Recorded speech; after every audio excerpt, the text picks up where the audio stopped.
विकसित राष्ट्रों के राष्ट्राध्यक्ष भी कहते हैं कि prime minister Modi is the boss. कोई धूप लगाता है, कोई कहता मोदी महान है, कोई कहता मोदी हनुमान है। परिवर्तन 2014 के बाद में देश की जनता ने देखा है। आप देखें कि किस प्रकार से यूक्रेन और उस युद्ध में दो दुश्मन राष्ट्र भारत के प्रधानमंत्री के एक फोन पर बमबारी बंद कर देते हैं और तिरंगा लगी हुई गाड़ियों में 20,000 बच्चे सुरक्षित आ जाते हैं। कैप्टन अभिनंदन का कुछ ही घंटों में हिंदुस्तान सुरक्षित लौट के आ जाता नहीं, कि सामान्य घटना नहीं है। कहते हैं गढ़ में चित्तौड़गढ़ और बाकी सब है गढ़ैया। मैं आज मौजूद हूँ चित्तौड़गढ़ में और मेरे साथ मौजूद है भारतीय जनता पार्टी के प्रत्याशी सीपी जोशी। सर, स्वागत है आपका न्यूज़ 18 में। पहला सवाल तो ये है कि क्या इस बार जीत की हैट्रिक के लिए आप कितने आश्वस्त हैं? देखिए, पिछले 10 वर्षों में जो नरेंद्र मोदी जी के नेतृत्व में जो विकास के काम हुए हैं, वो जनता का विश्वास उनके प्रति है और भाजपा के प्रति है।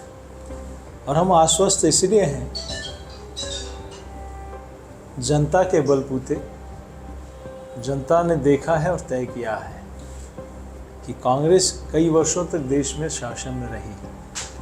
उन्होंने क्या किया, उनका जनता के प्रति क्या रवैया था, क्या उनके मन में सेवा का भाव था क्या। और इन 10 वर्षों में जो हुआ है, चाहे क्षेत्र के विकास के लिए हो, गरीब कल्याण के लिए हो, महिला सशक्तिकरण के लिए हो, किसान की समृद्धि के लिए हो, चाहे युवाओं के सपनों की उड़ान के लिए हो, चाहे धारा 370 हो, चाहे सीए हो, चाहे राम मंदिर का निर्माण हो, चाहे गुलामी के अंश को मिटाना हो, उन चिन्हों को जो आज़ादी के इतने वर्षों के बाद भी मुगल गार्डन कहलाता था, जॉर्ज पंचम की प्रतिमा थी, एनएस विक्रांत पर अंग्रेजों का पताका फहराती थी, राजपथ कहलाता था, आज कर्तव्य पथ कहलाता है। दुनिया में भारत की बढ़ती महत्ता पिछले 10 वर्षों में देखी है। कोई ज़माना था तब हमारा देश 2014 से पहले विदेशी मन पर जलालत महसूस कर रहा था। अब 14 के बाद विकसित राष्ट्रों के राष्ट्राध्यक्ष भी कहते हैं कि prime minister Modi is the boss. कोई धूप लगाता है, कोई कहता मोदी महान है, कोई कहता मोदी हनुमान है। तो ये परिवर्तन 2014 के बाद में देश की जनता ने देखा है। आप देखें कि किस प्रकार से यूक्रेन और उस युद्ध में दो दुश्मन राष्ट्र भारत के प्रधानमंत्री के एक फोन पर बमबारी बंद कर देते हैं और तिरंगा लगी हुई गाड़ियों में 20,000 बच्चे सुरक्षित आ जाते हैं। ये कोई सामान्य घटना नहीं है। कैप्टन अभिनंदन का कुछ ही घंटों में हिंदुस्तान सुरक्षित लौट के आ जाता नहीं, कि सामान्य घटना नहीं है। 2014 से पहले भी हमारे सैनिक वहां उतर गए, लेकिन कैसे क्षत विक्षत शव उनका हिंदुस्तान लौट के आता था। लेकिन आज वक्त बदला है। पहले हम दुनिया का अनुसरण करते थे, आज दुनिया भारत और भारत के प्रधानमंत्री का अनुसरण करने लगी है। ये अंतर आया है। हमारी अर्थव्यवस्था हो, चाहे डिफेंस सेक्टर में हो, डेयरी प्रोडक्शन में हो, एग्रीकल्चर प्रोडक्ट हो, सोलर एनर्जी हो, योगा हो, मोबाइल के प्रोडक्शन में हो, दुनिया के टॉप पे भारत पहुंचा है। क्या ये पहले नहीं हो सकता था? हम पूर्ण रूप से डिफेंस के कामों में दुनिया पर निर्भर रहते थे, लेकिन आज हमारा डिफेंस कॉरिडोर बना है। आज हमारे जहाज को खरीदने के लिए ताकतवर मुल्कों के विकसित राष्ट्रों के देश लाइन लगाकर खड़े हैं। सीपी जी, आपसे एक सवाल है कि आपने डिफेंस से लेकर इंटरनेशनल रिलेशनशिप की बात करी। आपका ये तीसरा टर्म होगा। अगर आप जीतते हैं तो आप, जैसे मोदी जी इस बार एआई को काफ़ी प्रमोट कर रहे हैं, जैसे बिल गेट्स को भी उन्होंने हाल ही में इंटरव्यू दिया था एआई के लिए। आपका विज़न क्या रहेगा हिंदुस्तान के लिए? आप क्या करना चाहते हैं? आप किस विज़न की ओर आगे बढ़ना चाहते हैं? देखिए, मैं सोचता हूँ कि मैं सबसे पहले तो कॉन्स्टिट्यूंसी की बात करता हूँ। पिछले 10 सालों में जो हुआ है, वो पिछले कई सालों में यहाँ की जनता उसका इंतज़ार कर रही थी। और देश में भी माननीय प्रधानमंत्री जी के नेतृत्व में जिस प्रकार से एक होता है हार्ड वर्क और एक होता है स्मार्ट वर्क जी, लेकिन किस प्रकार से हमारी देश के सबसे बड़ा मैन पावर हिंदुस्तान में है। हम टेक्नोलॉजी में आज दुनिया को टक्कर दे रहे हैं। चाहे साउथ पोल पर चंद्रयान का उतरना हो, चाहे आदित्य का जाना हो, हम अंतरिक्ष से लेकर पाताल तक हिंदुस्तान के वैज्ञानिकों ने और नौजवानों ने अपनी दक्षता के दम पर, अपने कौशल के दम पर अपना लोहा मनवाया है। तो किस प्रकार से इस मैन पावर का उपयोग करते हुए भारत दुनिया का सिरमौर बने। हम इकोनॉमिक में हम टॉप 5 में पहुंच गए हैं, टॉप 3 में शीघ्र पहुंचेंगे। हम डिफेंस सेक्टर में अच्छा काम कर रहे हैं। हम शोध में R&D के सेक्टर में हम कितना पहले सरकारें बजट देती थी, लेकिन अब मोदी सरकार के आने के बाद R&D का बजट देखिए और उसका रिजल्ट देखिए। ये आउटपुट पहली बार देखने को मिला है। इसके अलावा भी हम कैसे आधुनिक कृषि करके कैसे किसान की आमदनी बढ़े, इस दिशा में भारत के प्रधानमंत्री ने जिस हिसाब से काम किया है, आज हम ऐसे ही भारत के टॉप देशों में नहीं पहुंच गए एग्रीकल्चर प्रोडक्ट में। हम ऐसे ही कहीं हर क्षेत्र में आत्मनिर्भर नहीं बन गए। लेकिन ये ज़रूर कह सकता हूँ कि जिस हिसाब से देश के प्रधानमंत्री माँ भारती के वैभव के लिए और देश के 140 करोड़ जनता के लिए काम करते हैं, वो अकल्पनीय है। यही जब मन से कोई काम करता है, एक होता है सत्ता का दोहन करना, एक होता है सत्ता का उपयोग देश हित में करना। इतने वर्षों तक सत्ता का दोहन हुआ है, शोषण हुआ है। अब उस सत्ता का उपयोग राष्ट्र हित में कैसे हो, गरीब कल्याण के लिए कैसे हो, किसान की समृद्धि के लिए कैसे हो। आप देखिए कि इतने करोड़ लखपति दीदी पहले नहीं बन सकती थी क्या?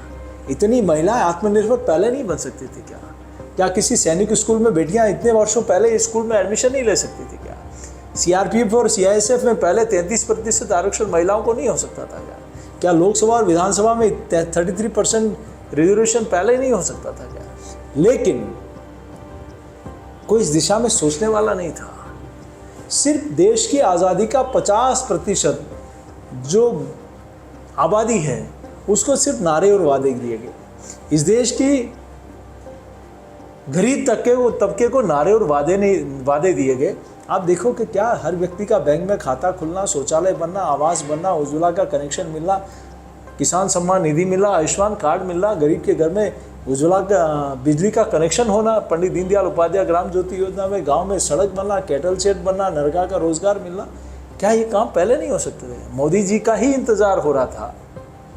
जिन लोगों ने इतने वर्षों तक वो वोट बैंक का इस्तेमाल किया, उनसे आज देश की जनता पूछ रही कि आपने इतना देश में शासन किया, क्या किया आपने इस देश के लिए? और आखिर क्या कारण है कि 10 वर्षों में मोदी ने वो करके दिखाया? तो यही लोग कहते हैं 400 पार कैसे, तो वो इसलिए, वो जीत का अंतर भी बड़ा इसलिए कि जो काम हुआ है वो अकल्पनीय है, और वो ही मोदी जी की ताकत है, वही मोदी जी की बड़ी जीत का आधार बनेगा। आप अपने विपक्ष के उम्मीदवार उदयलाल जी आंजना को कितनी बड़ी चुनौती मानते हैं? देखिए, वो बड़े आदमी हैं, बड़े बाहुबली हैं, बड़े धनबली हैं।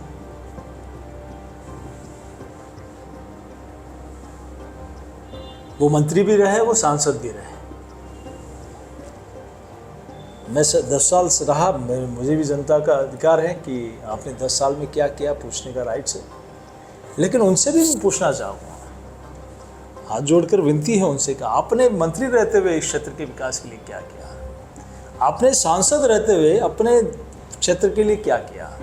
आप कितनी बार संसद में गए? आप कितनी बार संसद में क्षेत्र की समस्याओं के बारे में जिक्र किया? 4 से 14 तक यूपीए की सरकार थी, उस दरमियान आपने इस क्षेत्र के विकास के लिए क्या किया? हम बताएंगे फिर 14 से 24 के बीच में क्या किया। आप इस बार, अब की बार 400 पार का नारा लग रहा है, तो राजस्थान की जिम्मेदारी आपके पास है, चूँकि आप प्रदेश अध्यक्ष भी हैं, तो इस बार 25 सीटें लाने की जिम्मेदारी आपकी है। तो आप क्या लग रहा है कि 25 की 25 सीटें आप 100% इस बार हैट्रिक लगेगी 25 सीटों की? अभी फलोदी सट्टा बाजार से वो मेरी जिम्मेदारी जी नहीं है। सिर्फ अध्यक्ष के नाते मैं एक जिम्मेदारी मुझे मिली हुई है, लेकिन ये पार्टी एक परिवार के रूप में है। अभी प्रदेश में भी भाजपा का कमल खिला है, तो उसके पीछे अकेला सीपी जोशी कारण नहीं है। जी, जनसंघ से लेकर अब तक कितने ही बड़े हमारे पूरे प्रदेश में जो नेता हैं उनका मार्गदर्शन मिला, सभी नेताओं का समर्थन मिला और लाखों कार्यकर्ताओं की रात दिन श्रम और परिश्रम के कारण भारतीय जनता पार्टी का राजस्थान में कमल खिला। और आज मैं अकेला नहीं, पूरी पार्टी, है पूरा परिवार मिलकर, एक व्यक्ति जिम्मेदारी एक को मिलती है, कल किसी और को मिलेगी, लेकिन सब एक मुखी होकर काम करते हैं, उसी का परिणाम होता है कि 100% जीत होती है। और जिस प्रकार से मैं देख रहा हूँ कि राजस्थान में 25 सीटों की हैट्रिक लगने का, तो निश्चित रूप से वो लगेगी। सीपी जी, राजनीति से थोड़ा सा इतर में हल्का फुल्का क्वेश्चन पूछना चाहता हूँ। आप लगातार व्यस्त रहते हैं और मैंने भी देखा आप लगातार दौरे करते हैं, आपको सभी जिलों में दौरे करने होते हैं, तो इतनी व्यस्तता के बाद आप इतने कूल और इतने मतलब शांत कैसे रहते हैं? मतलब मुस्कुराते हुए जवाब देना, मतलब सबसे, तो ये कैसे हो पाता है? क्योंकि इसके अलावा क्या आप म्यूज़िक सुनते हैं या कभी गाना गुनगुनाते हैं कूल रहने के लिए? हाँ यार, आज बहुत ज़्यादा काम हो गया है, तो या कौन सी फेवरेट मूवी ऐसी कि आप जिसको देखकर, या कोई भजन हो, तो आप इतना कूल कैसे रहते हैं? मैं एक्चुअली शौक बहुत है म्यूज़िक का, लेकिन सुन नहीं पाता हूँ। आखिरी सवाल कि देश भर में मोदी की गारंटी चल रही है, तो चित्तौड़ की जनता के लिए आपकी गारंटी क्या है? देखिए, मोदी जी की गारंटी के लिए हम देश में गारंटी मोदी जी की ही चलेगी। और आज सीपी जोशी जीत के जाता है तो मोदी जी को प्रधानमंत्री बनाने के लिए सीपी जोशी जैसे एक सामान्य कार्यकर्ता को जनता चुन के भेजती है। लेकिन इस क्षेत्र की जनता के प्रति जो जवाबदेही हमारी होती है, हमने प्रयास किया इस क्षेत्र का बेटा बनकर, भाई बनकर, जिस आशा और अपेक्षा के साथ जनता ने चुन के भेजा, हमने वो 100% देने का प्रयास किया है। और इसीलिए खुल के बोलते हैं, विपक्ष को भी चैलेंज करके बोलते हैं, आइए आपने क्या किया बताइए, और हमने क्या किया वो भी जनता के बीच में रखते हैं। ये मोदी सरकार का कमाल है। आज हमने इस संसदीय क्षेत्र में इतना डेवलपमेंट हुआ, अगर मोदी जी की सरकार नहीं होती तो संभव ही नहीं कि इतना विकास कार्य हो। तो ये थे हमारे साथ भारतीय जनता पार्टी राजस्थान के प्रदेश अध्यक्ष और चित्तौड़गढ़ लोकसभा के प्रत्याशी सीपी जोशी। न्यूज़ 18 को समय देने के लिए बहुत बहुत धन्यवाद sir. Thank you so much.